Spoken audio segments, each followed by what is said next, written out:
Chapter 1. The Reopening. There are houses that sleep, and there are houses that merely wait. Gossington Hall, for the better part of 30 years, had been the second kind.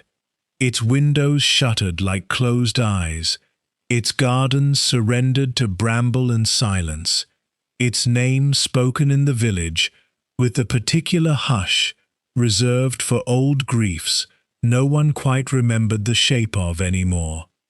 And so when the ivy was finally cut back from the east wing, and the long gravel drive raked clean, and lights began to burn again behind those tall Georgian windows, St. Mary Mead did what villages always do with a resurrection. It began, very quietly, to talk.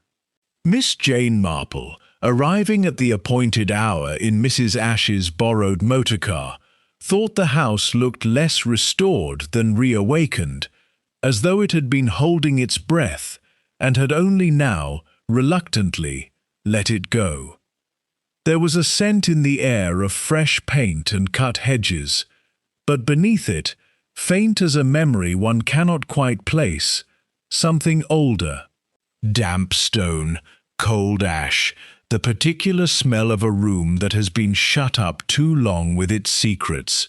She was not, strictly, a guest of consequence.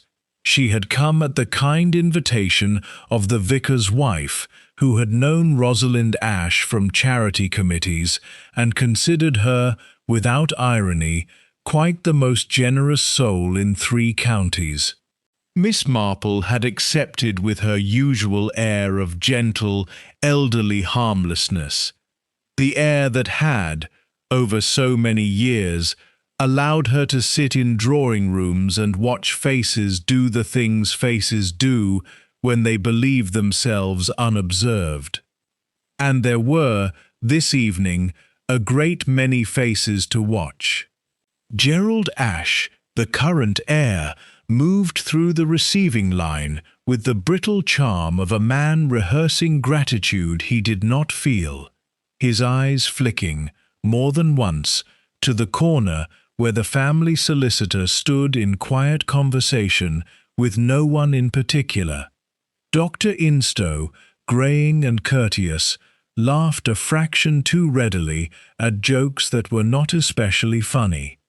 Mrs. Trent, the housekeeper, hovered at the edges of every room with the taut, watchful stillness of a woman counting silver she did not trust herself to have counted correctly the first time, and presiding over all of it, luminous, composed, moving from guest to guest with a warmth that seemed to cost her nothing at all, was Rosalind Ash.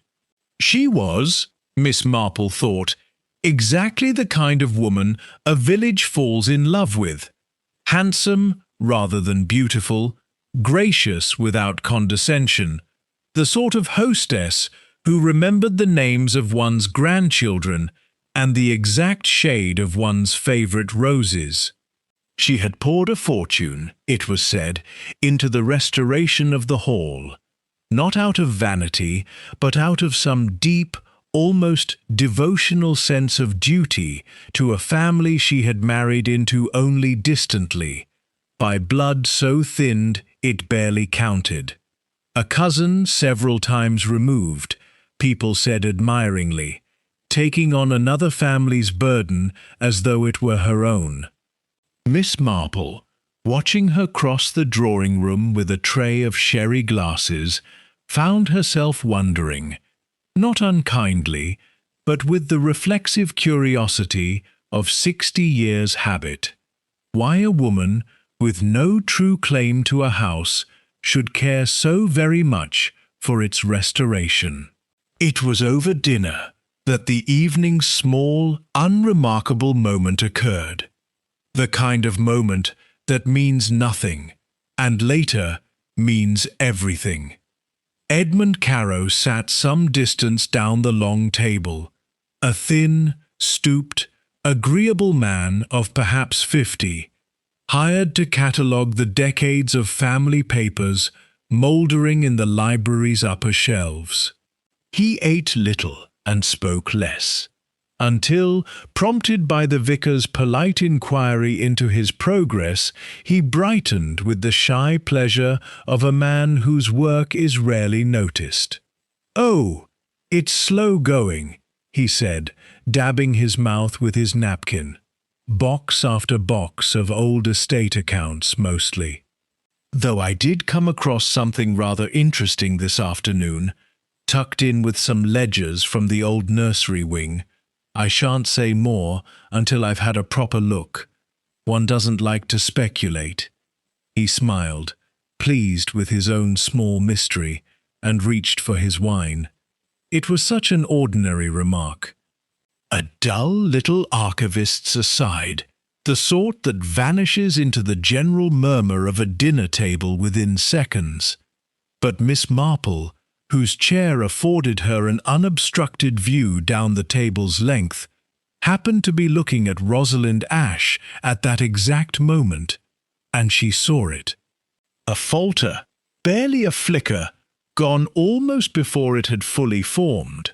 The smile did not vanish, but something behind it did.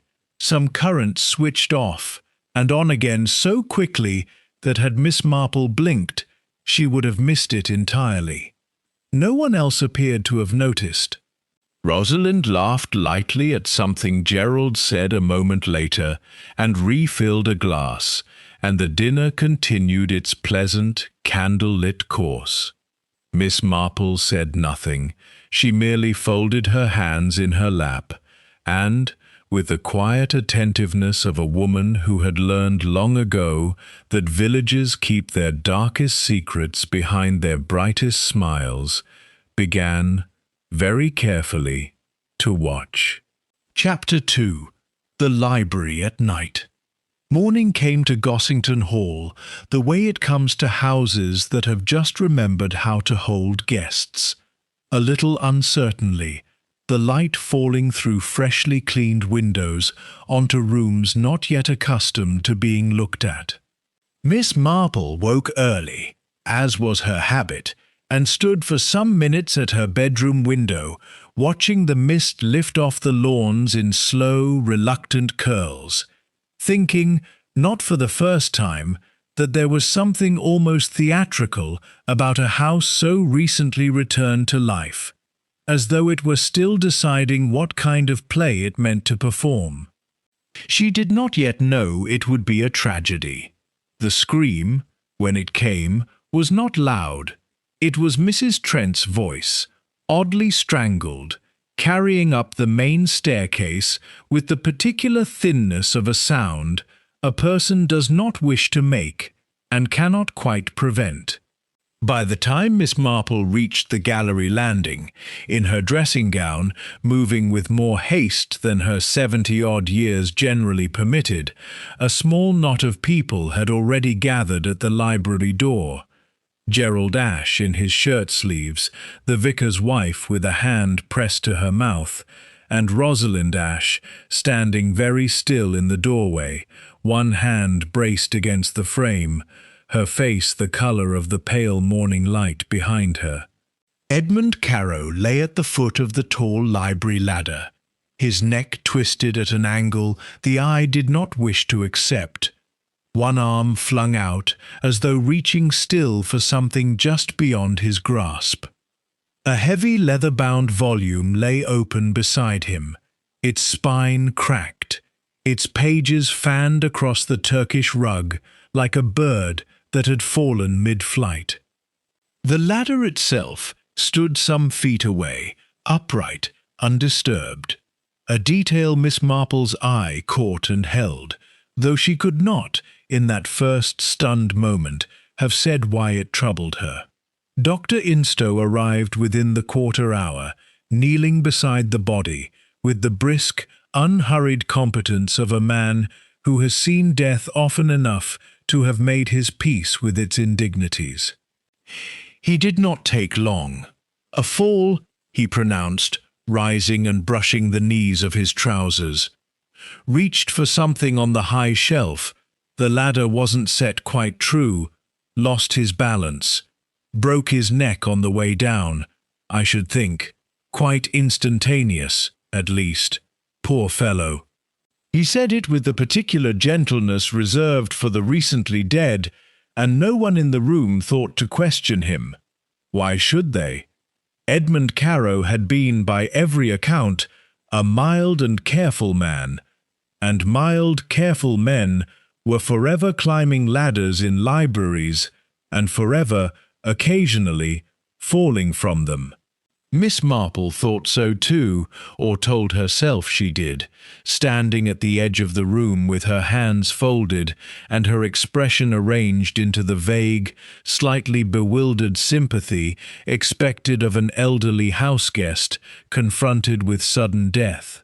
She watched Rosalind take charge, quietly, efficiently, dispatching Gerald to telephone the local constable, instructing Mrs. Trent to see that the other guests were kept from the library until poor Mr. Carow could be properly attended to, her voice never once rising above a low, steady murmur of command. It was, Miss Marple thought, a remarkably composed performance of grief for a woman who had known the dead man scarcely 3 days. Performance. The word arrived in her mind unbidden, and she did not immediately dismiss it. It was perhaps an hour later, when the body had been carried away and the house had fallen into that particular hush that follows a death, servants moving on tiptoe, conversations dying mid-sentence, doors closing with unnatural softness, that Miss Marple found herself, quite by accident, alone in the library. She had not intended to linger. She had come only to retrieve a shawl left behind in the confusion of the morning. But standing now in the tall, book-lined room, with its faint smell of beeswax and old paper, she found her eye drawn, as it so often was, to the small and the overlooked, rather than the large and the obvious. The tea things, for instance. A tray had been set out the previous evening. She recalled it clearly, for she had taken a cup herself before retiring, at Rosalind's gracious insistence, while the two of them had spoken idly of roses. 2 cups, a small plate of biscuits, the pot itself. And this morning, in a room where a man had died only hours before, where the police had not yet come, where by every rule of both custom and good sense nothing ought to have been disturbed, the tray sat upon the sideboard, precisely and perfectly arranged, the cups washed, the pot emptied and dried, the biscuit plate cleared of crumbs. Someone had tidied this room. Before the body was cold, before the doctor had finished his examination, before anyone had thought to ask whether an accident was, in fact, what it appeared to be. Miss Marple stood very still, looking at that small, orderly tray with the same quiet attention she might have given a single stitch out of place in an otherwise perfect piece of needlework. For it was, she had long ago learned, never the grand errors that betrayed a person, but the small, unconscious ones. A woman does not think to wash teacups in a room where a man has just died unless tidiness has become, for her, a kind of armour, something to do with her hands while her mind reels elsewhere. Or unless there was something on that tray, or near it, that she did not wish anyone else to see. She crossed to the hearth, where the morning's fire had not yet been laid, and crouched, with the careful, deliberate slowness of a woman whose knees no longer forgave sudden movements, to look into the cold grate. Ash from the previous night's fire lay in a soft grey drift, mostly undisturbed, save for one corner where something had clearly been pushed further back, deeper into the coals, as though someone had knelt exactly where she now knelt, and fed the flames a little more urgently than an evening's warmth required. Her fingers found it before her eyes did, a small curled scrap of paper, scorched black along its edges, but not entirely consumed, saved perhaps by its position beneath a heavier lump of coal, or perhaps by sheer, ordinary luck. She drew it out gently, cradling it in her palm as one might a wounded bird, and saw, in the fragile grey-white remains of the page, the ghost of handwriting, old-fashioned, sloping, half a word legible where the fire had not yet finished its work. She did not read it there, in the open library, where anyone might come upon her. She folded it, with great care, into her handkerchief, and slipped it into the pocket of her dressing gown, her heart beating with a slow, deliberate steadiness that had nothing whatsoever to do with her age.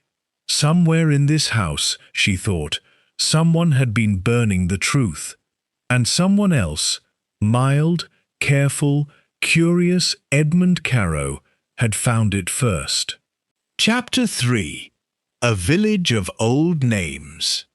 The vicarage at St. Mary Mead had not changed in all the years Miss Marple had known it, and there was something in its unchanging quality, the same worn hassocks, the same slightly crooked watercolour of the church above the mantel, the same perpetual smell of drying ink and lavender polish, that she found she needed rather badly that afternoon, as though the small permanence of it might steady something the morning's discovery had loosened in her.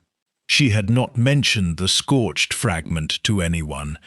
It remained folded in her handkerchief, tucked now into her sewing basket at the cottage, and she had spent the better part of an hour after breakfast turning the little scrap this way and that beneath her reading lamp, coaxing perhaps 4 legible letters from the ruin of it, no more. It was not enough. It was, however, quite enough to know that it mattered, for people did not, in Miss Marple's long experience, burn things that did not matter, and they certainly did not burn them in such haste as to leave the hearth still faintly warm come morning. And so she had come to the vicarage, ostensibly for tea and the pleasure of Mrs. Prentice's company, and had steered the conversation, with the gentle inevitability of water finding its own level, toward the history of Gossington Hall. "Such a relief to see the old place lived in again," Mrs. Prentice was saying, pouring with the slightly distracted generosity of a woman who had never in her life measured a cup of tea precisely. "Though of course my husband remembers it from before. The old scandal, I mean. Before your time in the village, Jane, or very near it." "The fire," Miss Marple said, mildly, as though she had only half recalled it. "I confess I've heard the name mentioned, but never the particulars. One doesn't like to pry. Oh, but it was quite the talk of the county. Dreadful business." Mrs. Prentice settled back into her chair with the pleasurable gravity of a woman about to relate a tragedy that had, mercifully, happened to someone else. This would have been, 30 years ago now, more. The old squire's boy, the youngest, died in a fire in the nursery wing. Terrible thing. And the blame fell on the housemaid. Deering, her name was. Said she'd left a lamp burning where she oughtn't, fell asleep at her post. She was turned out within the week, no character given, nothing. Nobody would employ her after that, of course. I believe she left the county entirely. Died in some poorhouse in the north, if the old stories are to be believed." "How very sad," Miss Marple murmured, and meant it, though her mind was already turning the details over with the brisk efficiency of a woman sorting mail. "And the family," Did they never doubt it? The girl's guilt, I mean. There was talk, Mrs. Prentice allowed, lowering her voice slightly, though there was no one in the small parlour to overhear them. My husband's predecessor used to say the squire's own daughter was in the nursery that night. The elder girl, I forget her Christian name now, and that she and her brother had been quarrelling, as children will, and that the lamp business was never quite so simple as it was made out. But the daughter said nothing, if she knew anything at all, and the girl Deering had no family of standing to speak for her, and so she spread her hands, a small, resigned gesture. The squire disowned his own daughter not long after. In any case, some falling out entirely separate, I always understood, though one does wonder, looking back, whether it wasn't all part of the same dreadful business. She left the district, never came back, so far as anyone knows, and that branch of the family simply vanished. Until now, I suppose, with dear Rosalind taking such an interest in restoring the old place. Miss Marple set down her cup with great care. Rosalind mentioned to me, I believe, that she came to the family only distantly, a cousin some degrees removed, taking on the restoration out of pure goodwill. She said it lightly, an idle repetition of pleasant dinner-table conversation, and watched Mrs. Prentice's face for the flicker of confirmation or contradiction that so often told her more than words themselves. "Well, yes, that's what she's always said, and I'm sure it's true enough," Mrs. Prentice said, though something in her tone had gone faintly uncertain, the tone of a woman realizing, even as she spoke, that she had never actually examined a fact she had long accepted. "Though it's odd, now you mention it, my husband did once try to place her exactly, for the parish records, when she first came to us about the Restoration Fund, and he never quite managed it. The connection's there somewhere, he said, but tangled. Old families do tangle so, don't they, over the generations?" "They do indeed," Miss Marple agreed, and smiled, and allowed the conversation to drift pleasantly onward, to the vicar's roses and the difficulties of finding good help these days. But something had settled into place behind her mild blue eyes, quiet and cold as the ash in that morning's grate. A distant cousin, Rosalind had said, more than once, with the easy conviction of a woman repeating a story so long told it had become indistinguishable from memory itself. And yet, here was the vicar, a man whose entire professional life was built upon the tracing of births and deaths and marriages through parish registers, unable to place that connection at all. It was not, Miss Marple reflected, walking back to her cottage through the golden hush of the late afternoon, that Rosalind Ashe had necessarily lied. People were vague about distant cousins. Family trees grew crooked and confusing over enough generations, and it was a small enough thing, on its own, to mean nothing whatsoever. But it was not on its own. There was the falter at dinner, quick as a struck match and just as quickly smothered. There was a library tidied, before a death had even been properly examined. A fire fed something it should not have been fed. And now there was a story, a distant cousin taking on another family's burden out of pure goodwill, that did not, on the one occasion it had been tested, quite hold its shape. Miss Marple thought of the housemaid Deering, dismissed without character, dying friendless in some northern poorhouse 30 years gone, and of the squire's daughter, who had said nothing and vanished soon after into a silence so complete that even a vicar's careful records could not find her again. She thought, too, of Edmund Carrow, mild and stooped and pleased with himself over dinner, remarking so innocently on something interesting he had found tucked among old nursery ledgers. The very wing, she now recalled with a small, unpleasant jolt, where a lamp had once been left burning, and a child had died, and a name had been quietly, carefully erased from a family's telling of itself. She stopped quite still in the lane, the evening bird-song suddenly very loud around her, and understood, not with certainty, not yet, but with the deep settled unease of a woman who has begun, at last, to see the shape of the thing beneath the shape it wears, that whatever Edmund Carrow had found in those boxes, someone in that house had been waiting 30 years to make certain no one ever found it at all. Chapter 4. The Grieving Household Grief.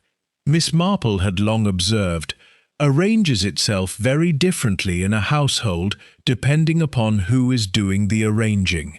Some houses collapse into it, all drawn curtains and untouched trays. Others perform it, quietly and correctly, the way one performs any other necessary domestic task. And it was this second, more disquieting kind of grief that had settled over Gossington Hall in the 2 days since Edmund Carrow's death, presided over, with unfailing competence, by Rosalind Ashe. The local constable had come and gone, a solid, unimaginative young man named Uford, who had accepted Dr. Instow's verdict, with the relief of a man glad not to have his Tuesday complicated by anything so troublesome as murder.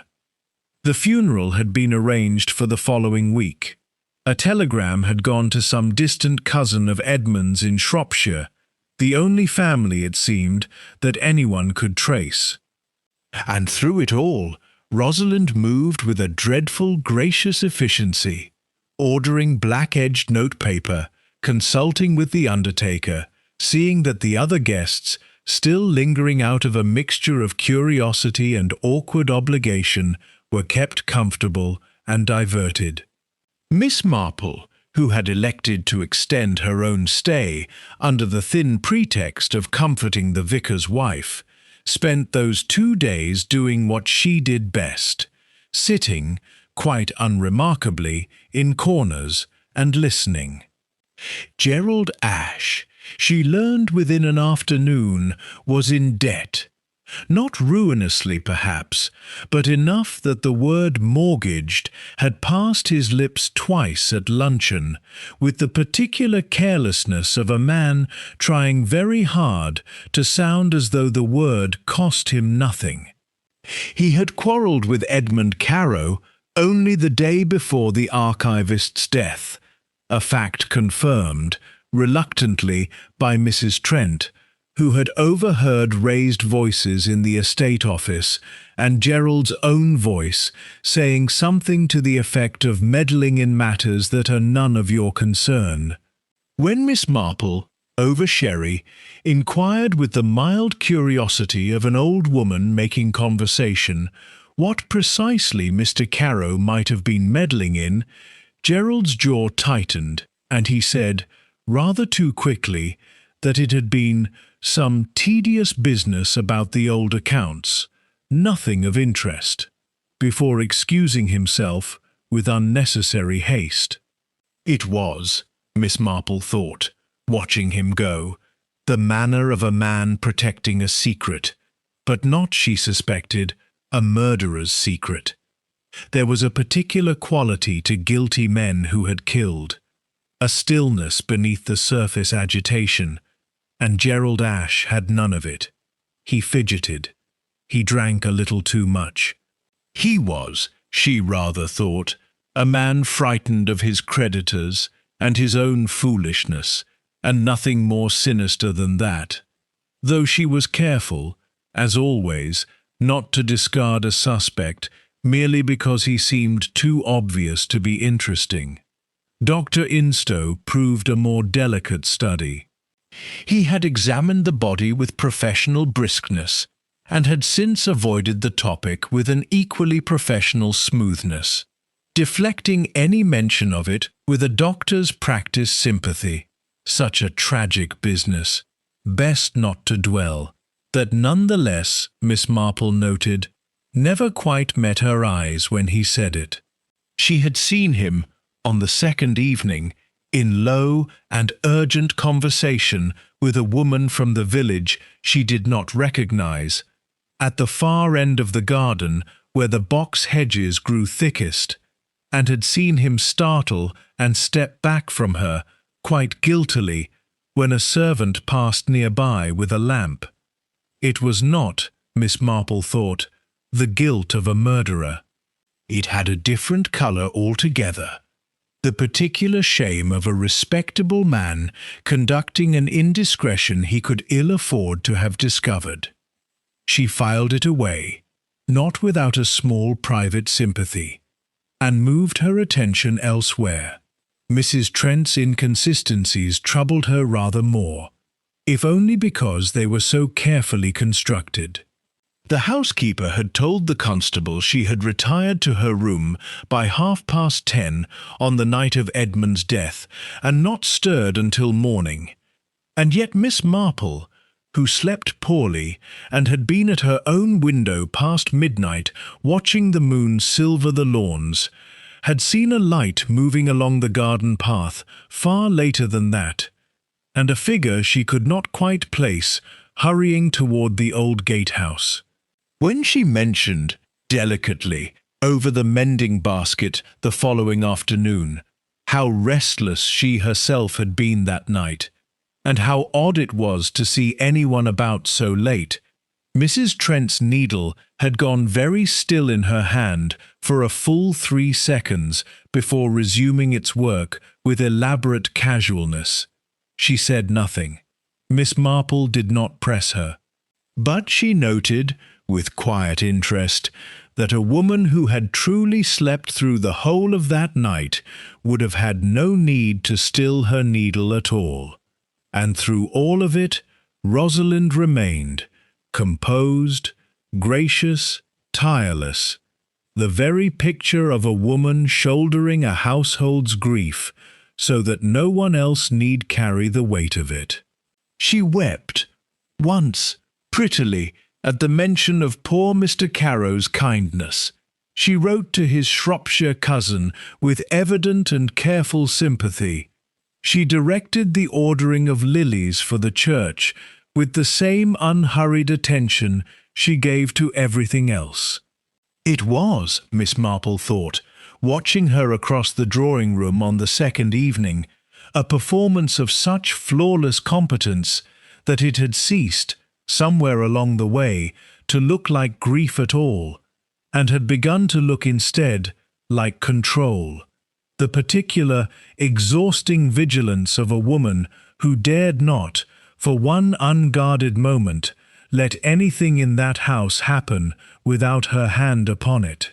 It was nearly dusk on the third day, the light gone thin and gold across the lawns, when Miss Marple, walking slowly toward the kitchen garden in search of a moment's solitude, came upon the girl.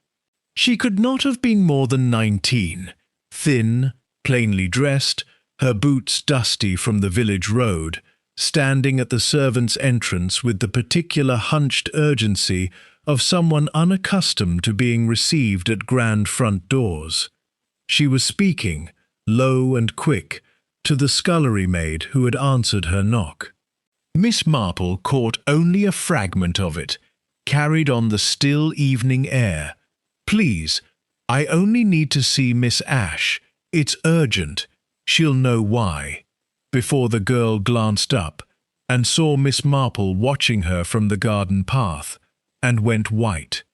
Whatever she had meant to say died in her throat. She turned, without another word, and fled down the servants' lane at a near run, her thin figure swallowed within moments by the deepening shadow of the hedgerow, leaving the scullery maid staring after her in bewilderment, and Miss Marple standing very still among the roses, her heart beating with the slow, deliberate weight of a woman who has just glimpsed, however briefly, the edge of something buried a great deal deeper than one recent death. Chapter 5. The Half-Burnt Page. Mr. Ackroyd's shop had stood on the corner of the High Street for as long as Miss Marple could remember. Its window a modest and unchanging display of tooth powders and headache remedies, its interior smelling perpetually of camphor and carbolic soap. It was not, on the face of it, the sort of establishment one visited in pursuit of murder. But young Leonard Ackroyd, who had taken over the dispensing since his father's retirement, possessed a chemist's patient understanding of how things might be coaxed back from ruin. Stains lifted, faded labels restored, the invisible made visible again through the careful application of the right reagent. And it was this particular skill that Miss Marple required. She had not told him what the scrap of paper was, only that it had come from an old fireplace, and that she was curious, in the manner of an elderly woman with time on her hands, whether anything at all might be read of it. Leonard, flattered to be consulted, and pleasantly incurious by nature, had set to work with a solution of his own devising, dabbing it with painstaking gentleness across the fragile, blackened surface, while Miss Marple sat on the small stool beside his workbench, hands folded, watching with the stillness of a woman who has learned that patience is very often indistinguishable from courage. It took the better part of an hour. But slowly, beneath the chemist's careful ministrations, the scorched paper began to yield its secret. Not much, for the fire had done its work thoroughly before some accident of draught or coal had smothered it. But enough. A date. The year clearly legible, though the day and month were lost entirely to the char. A single line of looping, old-fashioned handwriting, the ink browned but readable, told father it was Deering's lamp, though I know full well, and below that, torn away entirely, only a single word remained whole and dreadfully clear at the very edge of the burn: forgive. Miss Marple sat looking at it for a long moment in the dim gaslight of the little shop, and felt the peculiar, cold clarity that came, in her experience, not at the discovery of a fact, but at the discovery of a shape, the sudden and unwelcome sense of many small, disconnected observations arranging themselves, without her quite willing it, into something with teeth. Deering, not Ash, the housemaid, dismissed without character 30 years past, who had died, by Mrs. Prentice's account, in some poorhouse in the north, and here, in a diary evidently belonging to the squire's own daughter, an admission, half burnt and half legible, that the blame laid upon that housemaid's lamp had not been the whole truth.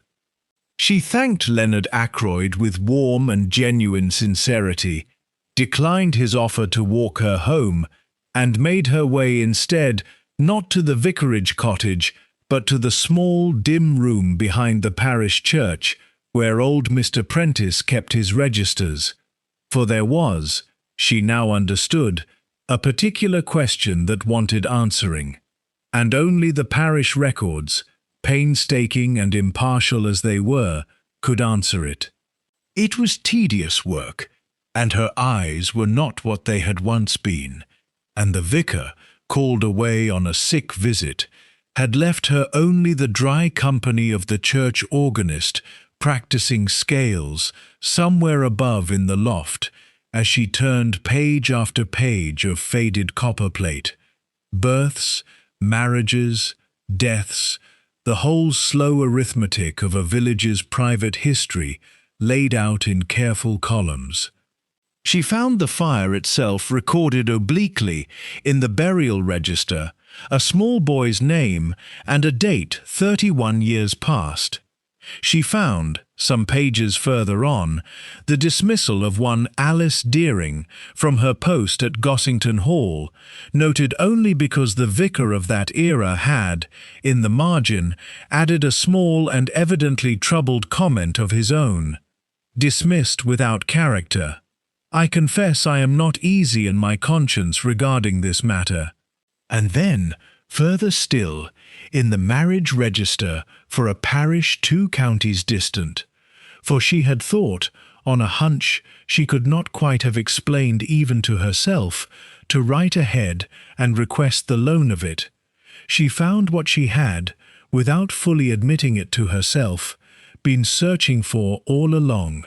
A marriage, some 4 years after the fire, between one Alice Deering and a labourer named Thomas Ashe, in a small parish church, far enough from St. Mary Mead that no one there would have troubled to connect the name to any scandal 30 miles distant. And beneath it, in a later entry, the birth of a daughter, and beneath that, a generation further on still, traced with mounting and dreadful clarity through the borrowed register's careful hand, the birth of a granddaughter. Rosalind. Miss Marple sat very still in the cold little vestry room, the register open on her lap, the organist's scales drifting down faint and unbroken from above, and understood at last the full and terrible elegance of it. Rosalind Ashe was not, as she had told the village so warmly and so often, a distant cousin taking on another family's burden out of pure goodwill. She was the granddaughter of Alice Deering, the very housemaid blamed and ruined for a fire she had not, if that scorched diary page spoke true, in fact caused. She had come to Gossington Hall not as a stranger extending charity, but as a woman returning, under a name quietly and carefully rewritten by marriage and time, to the house that had destroyed her grandmother's life and reputation, to restore it, to claim it, to make of its ruin something that looked, at last, like justice. It explained everything. The tireless devotion to the restoration, the composed, unbreakable grief that had never quite rung true, the falter at dinner when Edmund Carrow spoke, so innocently, of something interesting found among the old nursery ledgers. For what else could that something be but the diary of the very daughter who had let Alice Deering hang for a fire she had not started? But it did not explain the fragment's final word, half burnt, and standing alone at the edge of the ruin, in ink 30 years old. Forgive. Forgive whom? Miss Marple wondered, closing the register slowly, her hands, for once, not entirely steady, the housemaid wrongly blamed. Or someone else altogether, someone the old diary's writer had wronged in some smaller, crueler way that history, thus far, had not yet troubled to record. For it was a strange thing to beg forgiveness for a lie one had not told oneself, and stranger still that whoever had burned that page so recently and so urgently had not thought to burn away that single damning word entirely. She rose, gathered her things, and stepped out into the churchyard, where the evening had gone quite dark and the first cold stars were showing above the yew trees, and found that what she felt, more than triumph at the puzzle's unravelling, was a deep and sorrowful unease, the sense, familiar to her from long experience, that she had uncovered not merely a motive for murder, but the opening chapter of a much older and much sadder story, one that had been waiting, patiently, in the ashes of that fireplace, for 30 years to be read. It looks like Chapter 5 was already completed above, and the request duplicated itself by mistake. I'll continue forward with Chapter 6, as per the outline. Chapter 6. Gloves in July. The garden party had been Rosalind's idea. A small informal gathering on the south lawn, just a few friends, to lift everyone's spirits after such a dreadful week. And it was, Miss Marple thought, taking her seat beneath the striped awning with a cup of lukewarm lemonade, a masterstroke of exactly the kind Rosalind seemed instinctively to produce, an occasion so ordinary, so determinedly cheerful, that grief itself was made to seem faintly ill-mannered by comparison. The afternoon was warm, unusually so for the time of year, the kind of soft, golden heat that brought the bees drowsily to the lavender borders and made the gentlemen shed their jackets, and the ladies fan themselves with their programs. Gerald Ashe had organized croquet, with more enthusiasm than skill. Dr. Instow sat in determined conversation with the vicar, a little too determined, Miss Marple thought, as though conversation itself were a wall he had erected between himself and any other subject that might arise. And Rosalind moved among her guests exactly as she always did, pouring, smiling, inquiring after everyone's comfort with that same tireless, luminous warmth. Wearing, Miss Marple noticed almost at once, a pair of pale kid gloves entirely unsuited to the weather. It was such a small thing, she might, on any other day, have thought nothing of it at all, a fashionable woman's whim, nothing more.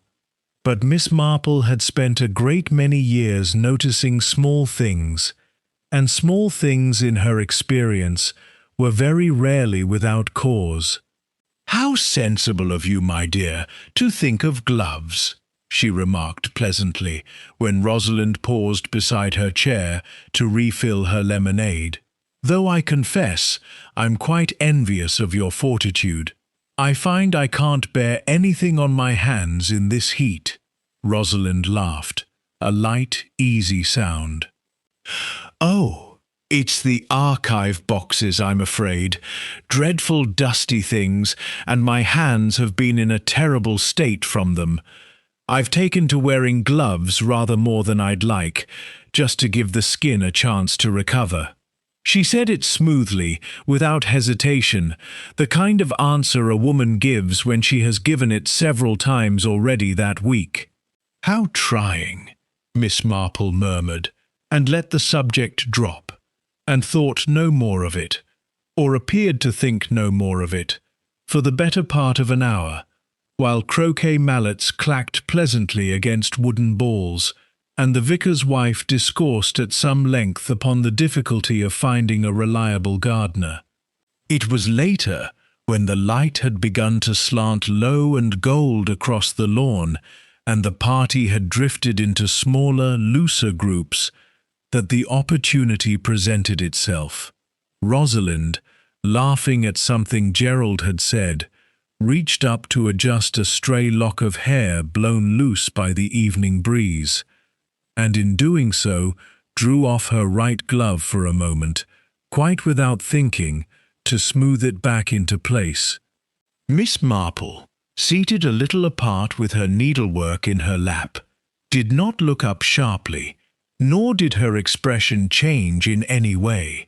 She had long ago perfected the particular art of seeing everything, while appearing to see nothing at all, and it served her now as it had served her 100 times before. But in that brief, unguarded moment, her eyes took in Rosalind's bare hand with the swift, thorough attention of a woman cataloguing evidence, and what she saw troubled her more than she had expected. The hand was smooth, entirely smooth. No ink stains ground into the creases of the knuckles, no paper cuts, no trace of the fine grey archive dust that clung. In Miss Marple's own long experience of sorting old papers for the church jumble, to every crease and cuticle, for days no matter how thoroughly one washed. It was not the hand of a woman who had spent a week bent over decades-old ledgers and boxes. It was the hand of a woman who had spent that week doing something else entirely, and had reason, urgent enough to withstand a warm July afternoon, to keep it hidden. Rosalind drew the glove back on almost at once, so quickly and so naturally that anyone else at the party would have thought nothing of it at all. But something in the movement, a fraction too brisk, too practiced, told Miss Marple that it was not habit alone that governed the gesture, but vigilance. The vigilance of a woman who had trained herself never to be caught without her armour on. Miss Marple bent her head once more to her needlework, drawing the thread through with slow, unhurried stitches, her mind moving a good deal faster than her hands.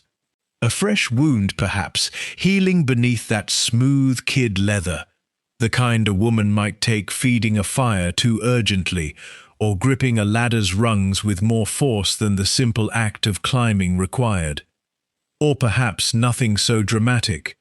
Perhaps only the absence of what should have been there, the missing evidence of honest labour where honest labour had been claimed. Either way, it was a lie, small and carefully maintained, and Miss Marple had learned long ago that the small lies were always the ones worth following, for it was in the small lies that frightened people forgot, now and then, to be careful. She looked up, at last, meaning only to glance once more toward the croquet lawn, and found, quite unexpectedly, that Rosalind was watching her. It lasted only a moment, but it was long enough. Long enough for Miss Marple to see, beneath the composed and gracious hostess's smile that had not for one instant faltered in its shape, something move behind Rosalind Ash's eyes that had nothing whatever to do with grace or composure, something quick and cornered and afraid, gone almost as soon as it appeared, smoothed over instantly by the same practiced warmth she offered every guest at every gathering she had ever hosted. But Miss Marple had seen it, and she understood, with the quiet, settling certainty of a woman who has watched a great many faces over a great many years, that Rosalind Ash had seen her seeing it, and that from this moment onward the two of them understood each other perfectly, though neither had spoken a single word of what either knew. Chapter 7. The Ladder's Wrong Angle. Old Hobbs had tended the gardens of Gossington Hall for the better part of 40 years, through its grandest seasons and its long decline alike, and had watched its recent restoration with the wary, proprietary interest of a man observing a beloved but faded photograph being touched up by unfamiliar hands. He was not, by nature, a talkative man, but Miss Marple had a particular gift for drawing conversation from the quiet and the overlooked, an unhurried patience, a genuine and unfeigned interest in small forgotten things. And it was this gift, exercised over the better part of an afternoon spent admiring his rose beds, that eventually loosened old Hobbs's tongue. "Ah, it's a fine old place, right enough," he said, straightening from his work with the slow deliberation of stiff joints. "Though I'll say this for the new mistress, she's had it done up proper. Wouldn't hardly know the inside of it now, from what it was." "You knew the house before, then?" "In its old days?" Miss Marple asked, with the mild, admiring curiosity of a woman who found gardens and their keepers endlessly diverting. "Knew it well enough. My father kept these grounds before me, and I was in and out of that house as a boy, running errands, same as anyone. He nodded toward the tall windows of the library, visible from where they stood. Funny thing, that room, mind. They've moved it all about. Shelves where the old fireplace bookcase used to stand, and that reading alcove shifted clean over to the far wall. 10 years I've not set foot in it myself since the restoration started, but I heard tell from Mrs. Trent how they'd changed the arrangement, and I said to her, well, that'll confuse anyone who remembers it as it was. Miss Marple's needle, which had been moving steadily through a small piece of mending she had brought along for occupation, went very still. "Confuse them how, Mr. Hobbs?" "Well, now." He scratched his chin, warming, as old men will, to a subject he had turned over privately many times, without an audience willing to hear it out. "That poor gentleman has died, Mr. Carow, God rest him. They say he fell reaching for a book on the high shelf, by the old alcove wall. But that wall, in the old house, why, that was where the fireplace bookcase stood. Low shelves only. Nothing a man would need a ladder for at all. It's the new arrangement has the tall shelves there, see, since the renovation moved everything round. So a body climbing a ladder against that particular wall, well, that's a body who thinks the shelves are still tall there now, which they are, right enough, since the change. But if you'd known the house only in its old days, you'd never have thought to fetch a ladder to that spot at all.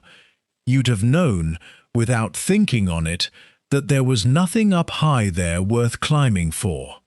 It was only ever low shelves, in my day. He said it entirely without guile, an old man's idle recollection offered up for the pleasure of being listened to, and returned to his roses without the faintest notion of what he had just handed her.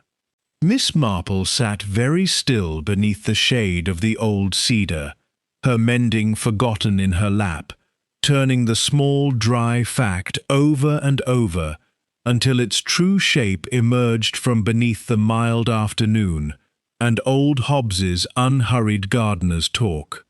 The ladder had not been placed there by accident, nor set up by a man reaching, in the ordinary course of his cataloguing work, for a book he needed. It had been placed there.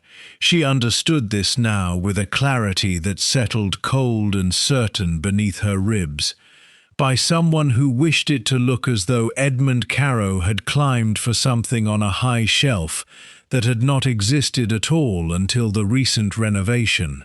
Someone who did not know, because they had never truly known the house in its old arrangement, that the alcove wall had once held nothing but low bookcases.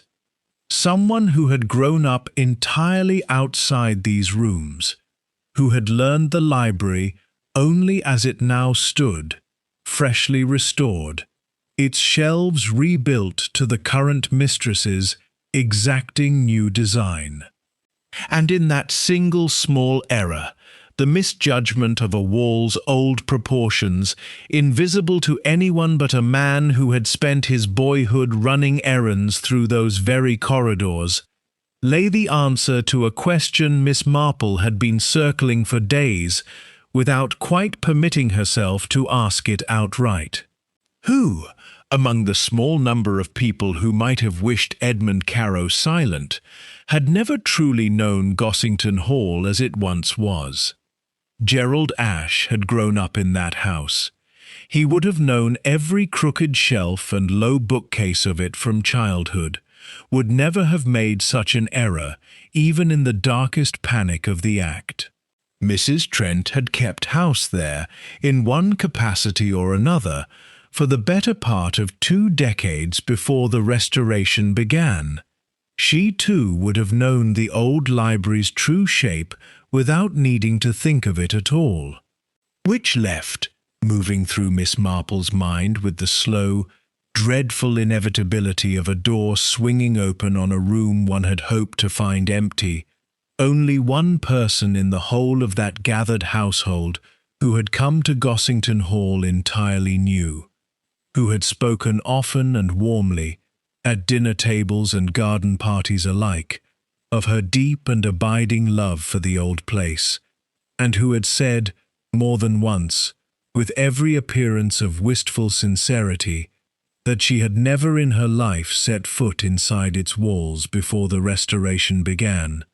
Rosalind Ashe, who claimed to know the house only as it now stood, rebuilt and rearranged under her own careful direction, and who could not, therefore, have known that the alcove wall had ever been anything other than what she herself had made it, unless, of course, she had known the house after all, not as a stranger encountering it fresh, drawn only by charitable duty to a distant family's crumbling seat, but as someone whose grandmother had once walked those very corridors as a servant, 30 years before any renovation, and who had perhaps, in some private and closely guarded corner of her inheritance, been told a great deal more about the old arrangement of that library than she had ever once let slip in polite conversation. Miss Marple folded her mending with hands that were, for the first time in many days, not entirely steady, and looked up toward the tall windows of the library, glowing faintly gold in the late afternoon sun, and understood that the ladder's small betraying angle had told her something far more dangerous than she had bargained for. That the woman the whole village had taken so warmly to its heart had been standing, all along, rather closer to the truth of that old house than she had ever once admitted, and closer too, perhaps, than was safe for anyone else in it to know. Chapter 8. The Girl in the Village. It took Miss Marple the better part of 2 days to find her, for the girl who had come fleeing from the servants' entrance had left no name behind her, only the scullery maid's vague and flustered recollection of "some village girl, miss, awful upset, I never did catch what she wanted." But St. Mary Mead was, whatever else it might be, a village of long memories and longer tongues, and it took only a few carefully placed inquiries, over the counter at the greengrocer's, in the pause between hymns at the Thursday sewing circle, before Miss Marple had a name and a direction. Alice Deering, lodging with her aunt above the cobbler's shop at the far end of the High Street, taken in, so it was said, out of pure charity, by Miss Ashe up at the Hall, who paid for her keep, and had found her a small position, mending linens for the vicarage. The name struck Miss Marple with the particular, quiet force of a puzzle piece sliding at last into place. Deering. Not, she thought, a common name in these parts, and certainly not one likely to belong to a poor, orphaned village girl by mere coincidence, not after what the parish registers had shown her. She found the girl alone in the small, low-ceilinged room above the cobbler's, bent over a basket of mending by the window, and introduced herself with such unthreatening grandmotherly warmth, an old woman merely calling to inquire after a girl she'd noticed looking poorly the other evening, that Alice, though clearly startled and wary, did not turn her away.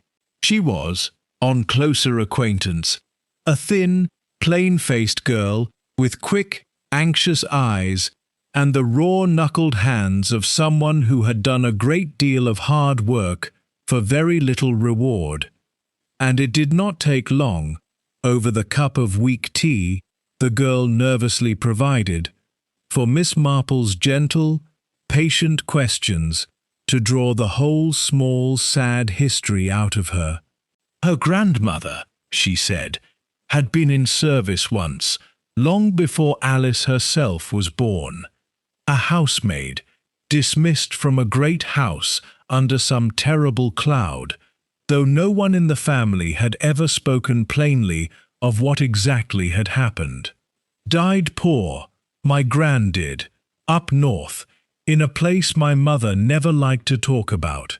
And my mother went the same way, near enough, worked herself into an early grave taking in washing, and left me to my aunt when I was 12, with nothing to my name but Gran's old Bible and a name nobody in these parts had ever heard of before Miss Ash came asking after it. Miss Ash asked after your name? Miss Marple said, very gently, setting down her cup. That's the queer part of it, ma'am. Alice's thin fingers twisted in her lap. She come to my aunt's door herself, not 2 years past, before ever the hall was opened up again. Asked was I Alice Deering, granddaughter to the Alice Deering as had once been in service near these parts. I didn't know what to make of it. My aunt near fainted, thinking we were in some kind of trouble. But Miss Ash, she was ever so kind, said she'd heard my grandmother's story somewhere and it had touched her heart, and she wanted to see the family looked after a bit, seeing as no one else ever had. Paid for my aunt's rent that were behind, and got me the linen work at the vicarage, and has sent a little money now and again ever since, regular as clockwork. She looked up, and there was something in her face, not quite suspicion, but a kind of bewildered unease that had clearly been sitting in her a long while, unspoken. I've never known what to make of it, ma'am, if I'm honest. It don't feel like charity, not quite. It feels— She hesitated, searching for words that plainly did not come easily to her. It feels like she owes me something. Only I can't for the life of me think what a fine lady like that could owe the likes of us. Miss Marple sat very still, the small, low room around her seeming, for a long moment, to hold its breath along with her. For here it was, the last piece, offered up entirely without the girl's knowledge of what she was confessing, of a pattern Miss Marple had been assembling, fragment by careful fragment, since that first flicker across Rosalind Ash's composed face at the dinner table nearly a week before. Not casual charity extended by a fashionable woman with a fashionable conscience, but a deliberate, private, and long-sustained act of restitution, begun in secret 2 years before the hall's restoration had even been announced to the village, aimed with quiet precision at the one family in England most entitled, by any reckoning of old wrongs, to hate the Ash name. Rosalind Ash had known exactly who Alice Deering was, had sought her out, unprompted, before ever setting foot inside Gossington Hall as its gracious new mistress, had been paying, in small and careful installments, a debt she had never once explained, because to explain it would have meant confessing precisely the connection she had spent her whole public life in the village denying. That she was not a distant cousin, taking up another family's burden out of pure goodwill, but the granddaughter of the very housemaid that family had ruined, returning at last, under a softened name and a story rewritten to suit her, to reclaim what she believed had been unjustly taken from her own blood. And Edmund Carow, mild and stooped, and entirely unaware of the fire he was walking toward, had found in an old nursery ledger the one thing capable of unravelling that whole careful, righteous story, not merely the fact of Rosalind's true parentage, which she might, perhaps, in time have found some way to survive the village learning, but something worse. Miss Marple now understood with a cold, settling certainty that made the small, warm room above the cobbler's shop feel suddenly very far away, The diary's half-burnt confession had not been the account of an innocent woman wrongly punished. It had been the confession of someone who knew Alice Deering's grandmother was innocent of the fire, and had let her hang for it regardless, to protect a family's name, which meant that the crusade Rosalind Ashe had built her entire adult life upon, the quiet restitution, the 2 years of secret kindness to a girl she had sought out before anyone else even knew her own true name, had not been born of simple justice at all. It had been born of guilt, not her grandmother's guilt for a fire she had not started, but for a far smaller, far crueler thing, the choice, made once, long ago, and never undone, to let someone else pay for it. Miss Marple looked at Alice Deering's thin, anxious, unknowing face across the small tea table and felt, for the first time since Edmund Carrow's body had been found at the foot of that library ladder, not merely the cold satisfaction of a puzzle solved, but a deep and aching sorrow for what solving it was very shortly going to cost. Chapter 9. The Confrontation. She chose the library for it, in the end, because it seemed to her the only honest place in the whole of Gossington Hall to lay the truth open at last. The very room in which Edmund Carrow had died, its tall restored shelves catching the late afternoon light, its hearth swept clean now of any ash that might once have told a different story than the one the household had agreed, so gratefully, to believe. Rosalind came when she was asked, as Miss Marple had known she would. There was a particular kind of woman, in her long experience, who could not refuse a quiet request for a private word, not out of guilt alone, though guilt was certainly present, but out of a deeper, more exhausting compulsion toward control, the unbearable need to know precisely what was coming, rather than let it arrive unmanaged.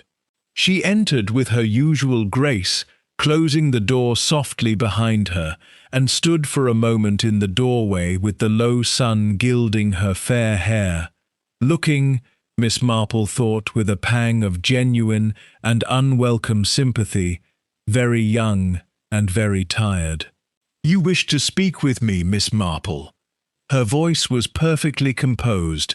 Only her hands, clasped a shade too tightly before her, betrayed anything at all. "I did, my dear. Won't you sit down?" Miss Marple gestured to the chair opposite her own, and waited until Rosalind had settled into it, still and watchful as a bird that has not yet decided whether the branch beneath it will hold, before she began. "I am an old woman," she said, gently, "and old women notice a great many small things that younger, busier people have not the leisure to observe. I noticed, on the first evening of this visit, that when Mr. Carrow spoke so innocently of something interesting he had found among the old nursery ledgers, something in your face changed for the length of a single breath, and then was smoothed away again so quickly that I believe no one else at that table saw it at all." She paused, watching Rosalind's face with the same patient attention she might once have given a difficult piece of needlework. "I noticed, the morning after his death, that this room had been tidied before the doctor had even finished his examination, the tea things washed, the fire fed rather more urgently than the evening's warmth required. I found, in that fire's ashes, a scrap of an old diary someone had tried very hard to burn, and did not quite succeed." She let that settle a moment, in the quiet, gold-lit room, before continuing. "I found, too, that the ladder on which poor Mr. Carrow supposedly met his accident was placed against a wall that held only low bookcases in the days before this house was restored, a fact no one who had truly grown up outside these walls, who knew the library only as it now stands, could possibly have mistaken. And I found, in the parish registers 2 counties distant, a marriage between one Alice Deering and a labourer named Ash, and a line of descent leading, quite plainly, to you.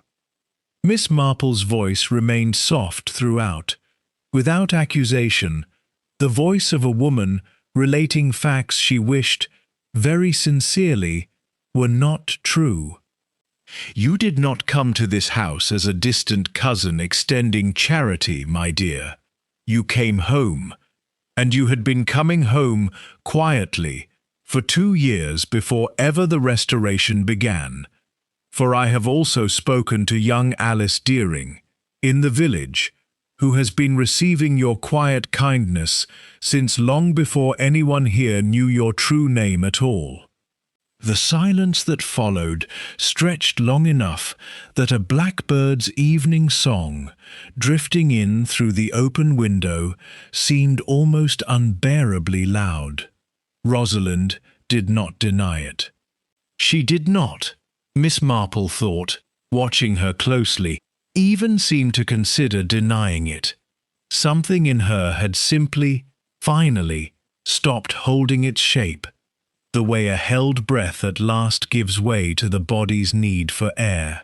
She was innocent, Rosalind said at last, very low. My grandmother. She never lit that lamp, never left it burning. It was the daughter of the house, playing where she oughtn't with her little brother, and when the fire started, she was afraid, and she said it was Deering's carelessness, and no one thought to question a squire's daughter's word against a housemaid's. My grandmother was turned out with nothing, died with nothing. My mother grew up ashamed of a name she'd done nothing to earn shame for, and she told me, before she died, that if I ever had the chance, I was to see it put right. I was to see the name cleared, and the house that had cast her out, I was to have some part of it back, if I could manage it honestly. Her hands, still clasped in her lap, had begun, almost imperceptibly, to tremble. I did it honestly, Miss Marple. Years of it. Careful, patient, honest work. The marriage records changed by nothing but time itself. The name Ash come to naturally enough, through my own grandfather. Nothing forged, nothing stolen. I meant only to restore what had been taken. And Edmund Carrow's diary, Miss Marple asked, very gently. What did that threaten to reveal? That the truth of your grandmother's innocence alone would not. For a long moment, Rosalind said nothing at all. When she spoke again, her voice had gone thin and strange, stripped of every last trace of the warm, gracious performance Miss Marple had watched her give 100 times over the past week. The diary wasn't only my grandmother's innocence, she said. It was the daughter's confession, the one who let her hang for it. And in it, near the end, she wrote that she knew, even as she watched them turn my grandmother out, that it was wrong, that she ought to have spoken, and she never did. Not once, not in 30 years, not even at the very end of her own life. She let an innocent woman rot in a poorhouse, rather than lose her father's good opinion. Rosalind's composure broke at last, not into tears, but into something quieter and far more devastating, a kind of exhausted, hollow honesty. I built my whole life on the idea that we were the wronged ones, Miss Marple, that everything I did, every year of it, was justice. And then I read that diary, and I understood that my grandmother's own silence had helped bury that truth for 30 years too, that she'd let it stand, rather than risk what little peace she'd found, and I could not bear it. I could not bear for the village to learn that the story I had told everyone, the story I had told myself, was not so clean as I needed it to be. Edmund only wanted to ask a few quiet questions. He meant no harm by it at all. He was the gentlest man I ever met, and She stopped. Her hands had gone entirely still now, folded like something laid to rest, and when she spoke again, it was barely above a whisper, so soft that Miss Marple had to lean forward to catch it at all, the words falling into the hushed, gold-lit room like the last ash settling from a fire long since burned out. "I only wanted to give back what was taken," Rosalind whispered. "I didn't want to become the ones who took it." Chapter 10. The Last Guest. The light in the library had turned, by slow and imperceptible degrees, from gold to the deeper amber of true evening, and neither woman had moved to light a lamp against it, as though some unspoken agreement held them both in that softening dusk a little longer before the world outside was allowed back in. "You will understand," Miss Marple said at last, breaking a silence that had grown heavy with everything neither of them had yet said aloud, "that I must ask you to tell the whole of it, not to me alone, to the vicar, to Alice, if she will hear it, and, in time, to the constable, for whatever mercy the truth deserves, my dear, it cannot buy its way past what happened in this room." Rosalind's eyes, when she lifted them, were dry, though something in her face suggested that dryness had cost her a very great effort to maintain. "I know it," she said. "I have known it, I think, since the moment I saw you looking at my hands at the garden party. I have been waiting, in a way, for someone to ask me properly, because I found I could not simply stop once I had begun. That is the strange, terrible thing about a lie built to protect something you love, Miss Marple. It does not release you merely because you wish it would. Tell me what happened that night," Miss Marple said gently. "Not the reasons. I believe I understand those well enough already. Only what happened." And so, in the gathering dusk, with the blackbird's song long since fallen silent, and the first faint stars beginning to prick the sky beyond the tall windows, Rosalind Ashe told it. She had gone to Edmund's room, she said, only meaning to ask what he had found, to understand, before anyone else could, what threat the discovery posed. He had shown her the diary willingly, even eagerly, delighted to have an audience for his small archival triumph, quite unaware that the woman reading over his shoulder was reading her own family's ruin. She had asked, as calmly as she could manage, whether he had shown it to anyone else. He had not. He had wanted, he told her, to verify a few details first, to be quite certain of his facts before troubling anyone with what he'd found. It was, he said, rather a delicate matter, touching as it did on an old scandal, and he did not wish to cause distress unnecessarily.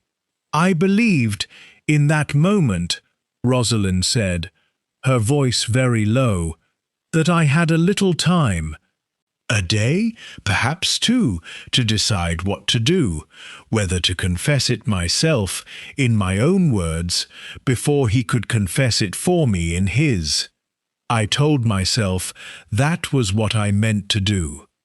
I have told myself a great many things, Miss Marple, over the years, and I have grown very skilled at believing them, at least for as long as I required believing them. But that night, unable to sleep, she had gone down to the library to think, and had found Edmund there before her, still awake himself, still turning the diary's pages by candlelight, with the harmless, absorbed curiosity of a man who loved old papers for their own sake and had no notion at all of the danger he carried in his hands. He had greeted her warmly, and he had begun, without any malice whatsoever, to read aloud a passage he found particularly poignant. The confession, the very words Miss Marple herself had later coaxed back from the ashes, and Rosalind had stood in the doorway and listened to 30 years of her family's carefully guarded shame, spoken aloud, gently and unknowingly, by a man who thought he was sharing something moving rather than something devastating. "I don't know that I decided anything in the way one decides a thing," she said. "I asked to see the passage myself. He gave it to me gladly, still explaining some detail of the ledger it had been tucked inside. And when he turned to fetch the ladder, there was a second volume on the high shelf. He said, that might corroborate the date. I found that I had already moved to steady it for him, and that some part of me, some cold and dreadful part I did not know I possessed, had already understood what I meant to do before the rest of me had caught up with it at all." She did not describe the moment itself. Miss Marple did not ask her to. There are some cruelties, she had long believed, that gain nothing from being spoken aloud in detail, and lose nothing of their weight for being left, instead, in the merciful shadow of a single silence. Rosalind's hands upon the ladder, a moment's shift of balance, a man who had trusted her turning too quickly to answer some question she no longer remembered asking. "I burned the page afterward," Rosalind said, "because I could not bear for anyone to read it and understand, as I had just understood, watching him read it aloud so innocently, exactly what my own grandmother's silence had cost someone else. I told myself I was protecting her memory. I think now I was only protecting my own idea of her, and of myself." She looked up, and there was, at last, something unguarded in her face, stripped of every practiced grace she had worn so effortlessly all week. "I have spent 2 years giving that poor girl in the village small kindnesses I never explained, telling myself it was restitution, telling myself I was the better woman for it, correcting what my family had done. And in a single night, in this room, I became precisely what I had spent my whole life trying to atone for. I took an innocent life to protect a story about my own innocence. I do not know that there is a name ugly enough for that particular kind of foolishness." Miss Marple was quiet for a long moment, her hands folded in her lap, her eyes, mild and blue and infinitely sad, resting on the younger woman's face. "There is a name for it, my dear," she said at last, "though I do not think it is a comfortable one to hear. It is called being human. We none of us are quite so far from it as we would like to believe. The wish to be the wronged party rather than the wrongdoer, the temptation to believe our own suffering excuses whatever suffering we go on, in turn to cause. Your grandmother's silence was a small, cowardly thing, born of fear and the desperate wish to be left in peace. It ruined a life, though it did not end one. What you have done tonight, what you did in this room some days past, is a far graver thing, and no amount of old injustice done to your family can be made to answer for it. I am sorry for that, Rosalind. I am sorrier than I can easily say. But sorrow does not change what must now be done." "No," Rosalind said, very quietly. "I don't suppose it does." They went down together, in the last of the light, to where the vicar and Alice Deering had been gathered, at Miss Marple's earlier, careful request, in the drawing-room below, along with Mrs. Trent and Gerald Ashe and Dr. Instow, none of whom yet understood why they had been called, only that Miss Marple had asked it of them with a gravity that had brooked no refusal. Rosalind told it there, before them all, in a voice that did not break though it trembled more than once. The fire, her grandmother's innocence and her grandmother's silence both, the 2 years of secret kindness to a girl she had never dared name her true reason for helping, and, at the last, the library, the ladder, the single unbearable moment in which 30 years of carefully nursed grievance had curdled, in an instant, into something she could never undo. Alice Dearing sat very still through all of it, her thin hands white-knuckled in her lap, her face moving through disbelief and horror and something else besides, something that was not quite forgiveness, for it was far too soon, and perhaps too much to ask, for anything so generous as that. But when Rosalind finally fell silent, and the room held its breath around her, it was Alice who rose first, unsteadily, and crossed the small distance between them, and stood looking at the woman who had both quietly sustained her for 2 years, and, in the same breath, killed a gentle and harmless man to protect the secret of why. "You should have told me," Alice said, and her voice, when it came, was not angry so much as simply terribly weary. "All this time, you should have just told me the truth, and let me decide for myself what to make of it." "I know," Rosalind whispered. "I know that now." There was no violence in what followed. When the constable arrived, summoned quietly by the vicar while Rosalind spoke, she went with him without protest, without tears, without the composed, gracious performance she had worn so flawlessly all week, only a kind of vast and hollow exhaustion, the particular stillness of a woman who has, at last, set down a weight she had been carrying so long she had nearly forgotten it was possible to walk without it. Miss Marple watched from the drawing-room window as the motor-car carried her away down the long gravel drive, past the newly restored gates, out into the deepening dusk of the village beyond. The last guest, she thought, that Gossington Hall would ever properly welcome, and the first, perhaps, in 30 years, to have told the whole and unvarnished truth beneath its roof. She stayed in St. Mary Mead a few days longer than she had originally intended, tying up the small quiet loose ends that murder, however gently resolved, always leaves behind it. She saw Alice Dearing once more, before returning to her own cottage, found the girl sitting in the churchyard of all places, near the old weathered stone that marked, she now knew, the grave of the little boy whose death had set the whole long chain of grief in motion 3 decades before. "I keep thinking," Alice said, without looking up, "that if that squire's daughter had only told the truth at the start, just once, just the once, none of it would have happened. Not to my gran, not to my mother, not to that poor gentleman in the library. One lie, kept quiet for 30 years, and look what it grew into."